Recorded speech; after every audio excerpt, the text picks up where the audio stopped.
Moving on to this beautiful old train. The belt and the filter looks good. They said they just had somebody take care of that. This doesn't look good. That's refrigerant. And I haven't looked at the labels, but I'm guessing it's R22 refrigerant. This is fun. We have eliminated a high pressure cutout. Also fun. Hopefully they added one somewhere else and they didn't just cut it out and jump it.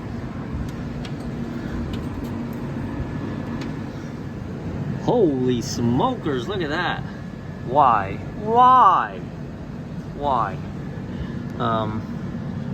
That is probably the blower motor, I'm guessing, and it's shot. Look at that contactor burnt up. We're gonna change that for sure. We'll take the cover off of this one, but it doesn't look charred in the middle, but we'll get eyes on it. 7.5 microfarads, plus or minus 5%.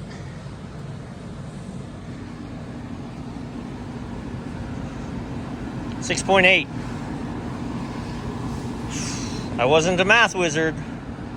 10% of 7.5 is 0.75, which should bring me, if I was 10% short, to 6.75. So I am more than 5% short. We're changing that capacitor. All right, new contactor, new capacitor. I am gonna go ahead and turn this unit back on and bump it and make it run so I can pull some amp draws on the motor. But also this is very alarming. This is a lot of oil sprayed all over the place. I wonder, like, this unit hasn't run since I've been here for a few hours. Look at that. I wonder if it runs at all. It just services the back corner of the kitchen, so they may not even notice it. And from the best I can tell, I do not see another high pressure cutout added anywhere. So if this thing started overheating and overpressurizing, we've removed the safety. Just completely burnt up both sides in there. Fantastic. That's the unit we just did. This is its sister unit. Same old 2010, good times. We actually still use the high pressure cutout on this one. We just don't use the low pressure cutout. No big deal, you know, it's fine. I would say exactly the same story here. Your blower motor is 4 slap out. Let's check the capacitor. 7.25. It's okay. There's your low pressure control. Unhooked. And look, there's another port right here. All we have to do is put a pressure control here and wire it in. Like, I love it. It's more work for me. All right, so there is a Schrader in there, so you have to have one that has a depressor. I have both, and I actually brought up the wrong one first. So if I would have put that one on and not realized, you'd have never gotten pressure to the service, to the cutout, and it wouldn't have worked. But, so we'll drop a nylog on here, and then we'll seat that. And then we'll still have a service port and a functioning low pressure cutout.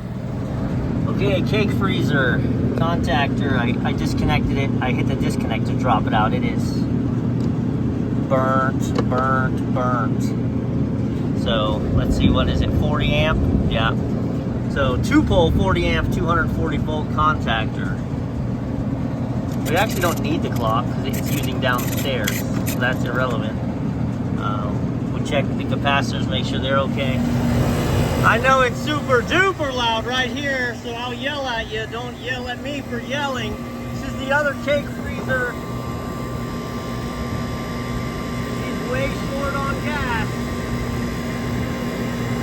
I gotta make sure the evaporator's not frozen. I truly don't know whether this is the one I was working on this morning or not. I know the one I was working on isn't frozen up. But they've definitely had a new fan recently. And I'm guessing the contactor's probably going to be junk on this one too. Oh, so much going on. Snap, crackle, pop. Hey!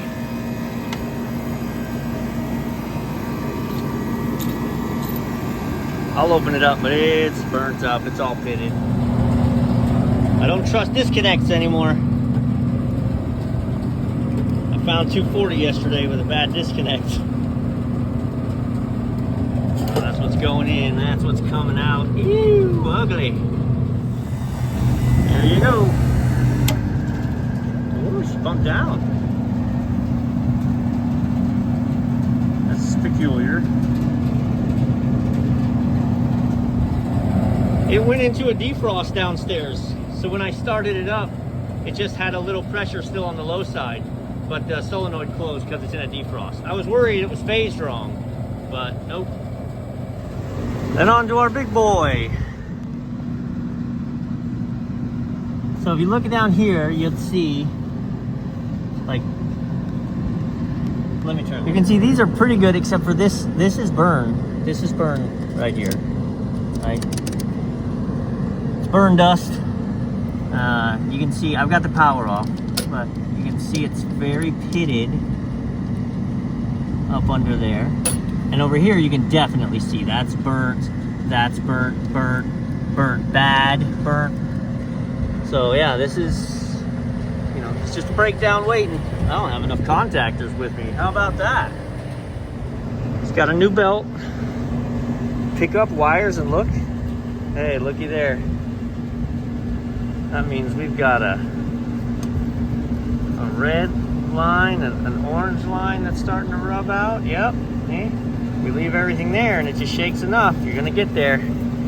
I like to take wire insulation and then put hose insulation, copper, and the foam hose guards. Run that in there and then zip tie that down. Well, it's looking all right.